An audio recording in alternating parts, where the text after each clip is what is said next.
Hey there, second graders. It is time for Mrs. Piggle-Wiggle. We are going to continue chapter 3, part 2. And in this chapter, we met Mary, who talks back a lot. And her mother's name is Mrs. O'Toole, and she's trying to figure out what to do with little Mary. All right, here we go. Nora said, "Sure, and she isn't any trouble. She hasn't had with Chucky. He's so rude he talks back to himself. But I'm thinking you'd best call Mrs. Piggle-Wiggle. That little woman has forgotten more about children than we'll ever know. She even taught Hubert Prentice to pick up his toys. Now there's a spoiled child." Mrs. O'Toole said, "Oh, thank you very much, Nora. I should have thought of Mrs. Piggle-Wiggle in the first place. I'll call her now." Mrs. O'Toole called Mrs. Piggle-Wiggle and said, "Oh, Mrs. Piggle-Wiggle, I'm so worried about my little girl Mary." Mrs. Piggle-Wiggle said, "I know Mary. She has such beautiful red hair and lovely brown eyes." Mrs. O'Toole said, "Well, she still has the hair, but her eyes don't look so pretty anymore. She squints them up and pulls down her mouth, and then she blinks a lot." Mrs. Piggle-Wiggle said, "She answers back and is rude, isn't she?"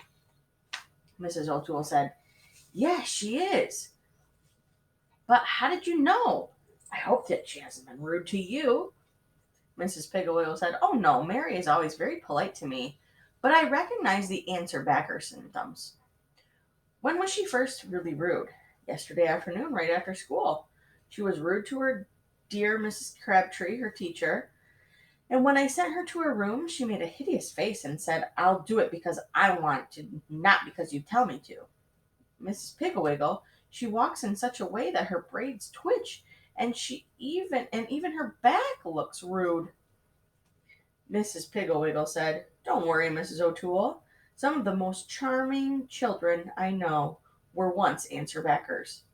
Fortunately, Mary has just begun, so she can be cured in no time at all. You drop by here after lunch, and I will give you what Penelope Parrot. I'll give you Penelope Parrot to keep for a while.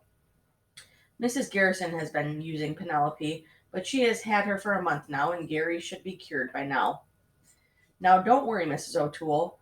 Penelope is a cure for even the most stubborn of answer backers." Mrs. O'Toole hung up the phone, and she felt much better. Right after lunch, she went down to Mrs. Piggle-Wiggle's house and got Penelope. Penelope Parrot was a large, cross-looking bird who blinked rapidly. Mrs. Piggle-Wiggle said, as she handed the cage to Mrs. O'Toole, "Fortunately for you, Penelope will only talk to children." During the walk home from Mrs. Piggle-Wiggle's house, Penelope was quiet in a very cross, blinking sort of way. When they say they're very cross looking, it means kind of like angry or mean.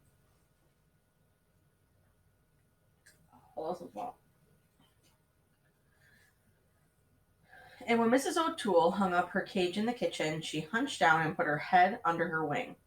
But when Mary came home from school, Penelope woke up and began peering at her, preening her feathers. Mary was delighted with Penelope. She said, "Oh, Mother, I've always wanted a parrot. Do you think she can talk?" Mrs. O'Toole said, "She hasn't said a word since I brought her home, but I was told she speaks only to children." Mary said, "Where did you get her, Mother? Is she for me? May I have her in my room for my very own?" Her mother said, "I'm keeping her for a friend of mine, but when you play in your room, you may hang her cage in the window." Mary brought her milk and cookies over by Penelope's cage, and she was very surprised when Penelope blinked and rudely said, "Give me a bite, pig." Mary broke off a piece of the cookie and poked it through the bars of the cage. Penelope snatched it and said, "Thanks, pig." Mary turned to her mother. "She's certainly not very polite, is she?" Her mother said, "Perhaps she's been around rude people. After all, she's the only parrot that repeats what she hears." Penelope blinked her eyes and said, "Oh yeah? Oh yeah? Oh yeah?" Mrs. O'Toole looked at little shocked Mary. Mrs. O'Toole looked a little shocked, but Mary laughed and said, May I bring the children in to see her? May I, Mother?" Before Mrs. O'Toole could answer, Penelope had begun hopping up and down, blinking and yelling. "Say, are you the boss around here? Are you the boss around here? Are you the boss around here?" Mary's mother said, "I'm the boss around here, Penelope, and if you are not more courteous, I'll have to put a cloth over your cage." Penelope blinked and muttered. Mary bounced up and down excitedly. "What will that do, Mother? What will that do, Penelope?" Mrs. O'Toole said, "If I put a cloth over her cage, she will think it's night to go to sleep." Penelope squawked, "I'll do it because I want to, not because you tell me to." Mary was certainly surprised that because she thought that she had made that up herself. She didn't dare look at her mother, so she put on a sweater and went to find her playmates. Pretty soon she came back with 5 little friends, and they spent the afternoon standing around Penelope's cage and laughing at her rude remarks. This worried Mrs. O'Toole.